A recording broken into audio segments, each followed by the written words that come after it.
This is the Sports Source, presented by Junk Be Gone and Renewal by Andersen. Now, your host, John Pennington. Good Sunday morning. Welcome into the Sports Source. Today, presented by Renewal by Andersen. We're happy to have you with us. We have a lot to cover. Football, basketball. We got a good crew to do it. Let's just jump right into the show. First segment brought to you, as I mentioned, by Renewal by Andersen. The best looking, the best designed with patented materials, the best savings on energy bills. You get all of that when you go with Renewal by Andersen for your replacement windows and doors. RBAKnoxville.com. See it right there on your screen. That's where you go to get more information. They also have a showroom right here in town. Look them up. Get out there. See for yourself. You're going to save yourself money in the long run. And, man, your house is going to look beautiful. Renewal by Andersen. There's a reason everybody in the country knows that name. They are the best. All right. Speaking of the best, I couldn't get them, so we got these four guys. We got Josh Ward right here from WNML. Thank you for joining us. David Ubben from The Athletic back with us. Also back with us from WNML, we got Vince Ferrara right there. Vince, good to have you back on the show. Good to be back, John. Right down there, Mr. Chuck Cavaleris, one of the founding members. You were here the first year for the Sports Source way back in 2003. Wow. So, and I point that out because you're a little older than me, which means you're the oldest man on the set today. All right, here we go. You always appreciate when I do that. Thank you. It was a quiet week for the Volunteers. Let's go ahead and go to the graphic. Quiet week for the Volunteers in the NFL Draft. Nobody got picked. I don't think that's a huge surprise. Kyle Phillips might have slipped in there but didn't. What you're looking at here is a chart I've been using for about 15 years now. Instead of reading all that, all you need to know, you look at that bell curve there. Instead of just looking at the draft on a year-to-year basis to where you get all these ups and downs, it's like watching a stock market. It's the trend line you want to spot. So that's what that is. What we do is we took a look at 1990 to 93, 91 to 94, 92 to 95, right on up through 26 to 2019, 4-year classes. And you see how many guys are drafted in those 4-year classes.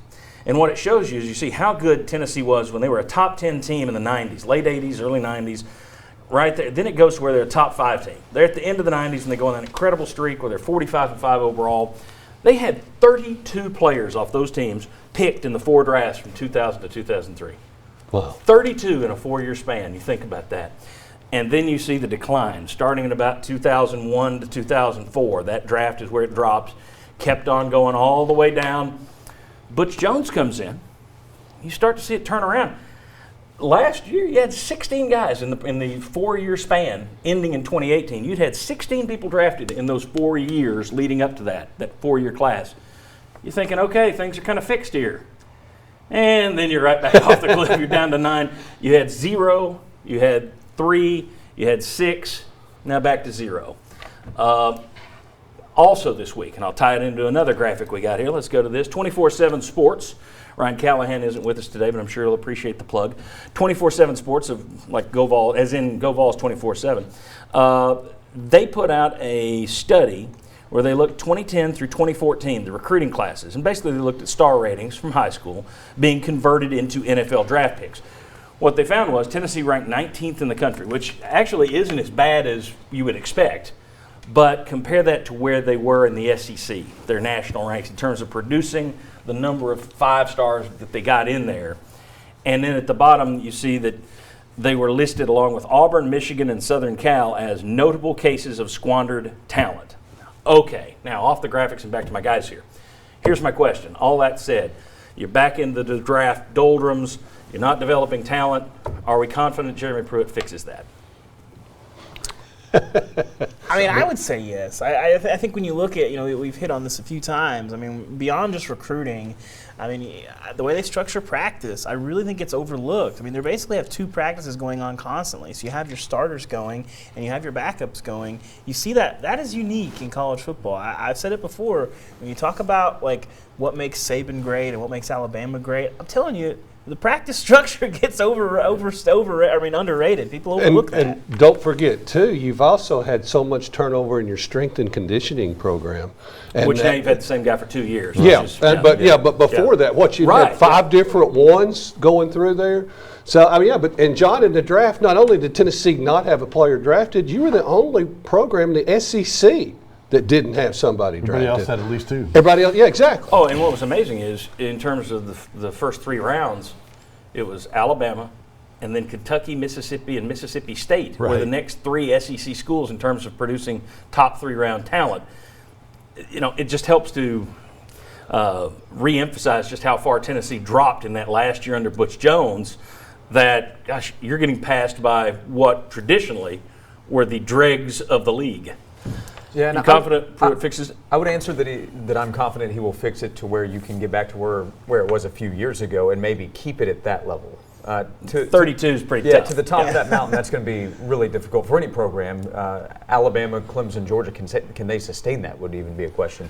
But for Tennessee, can they get these players that are now coming in as freshmen? We might be still talking about 2 or 3 years down the road for guys to be heavily coveted by NFL teams. But there are a number of freshmen that, projecting in 3 years, do have the talent to where they could be in that kind of conversation. Vince? Yeah, and I agree. I think you can get back to the level of where Butch Jones had it when it was at his peak. But there's still some players that are Butch Jones players that I think can get to the league next year. Now, they have to have good years and they have to be developed. Now, to David's point, in addition to the practice structure, it's the coaches that are helping run those practices, because I think they've really upgraded their coaching staff, and they started out as an upgrade from Butch Jones's class as a coaching staff overall. Well, I spoke to somebody early on when Pruitt got here who went over and watched practice and told me, he said, well, yeah, it's a Saban practice, but, Derek Dooley ran the Saban practice. It's the same practice Derek Dooley ran.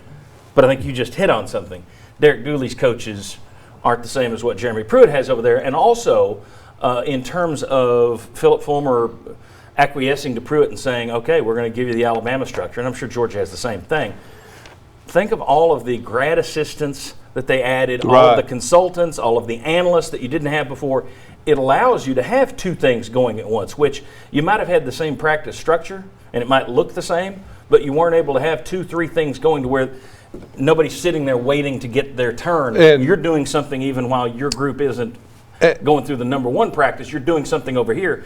And the fact that Fulmer has given them the money to have the bodies to run that kind of practice, I think, makes a difference. And you've got to have the recruiting classes, and then you've got to be able to have the depth that in these practices you get the competition that helps everyone. I mean, all of it goes hand in hand. But if he doesn't have the recruiting classes, if you don't have the NFL draft picks, Jeremy Pruitt's not going to be here after 3 years, right?